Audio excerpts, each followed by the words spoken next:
Assalamu alaikum warahmatullahi ta'ala wa barakatuhu, masoyan mu a duk inda suke a faɗin duniya da kuma kai Naziru mawaƙin tsohon sarkin Kano, wanda ya kamata in zo in baka amsa akan maganganun da kai a Instagram.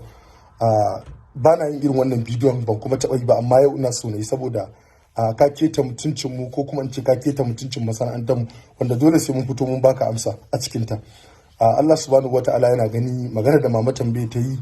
akan cewar a fim da take ba ta ba ta sama da 2,000 ko sama da 5,000 ba.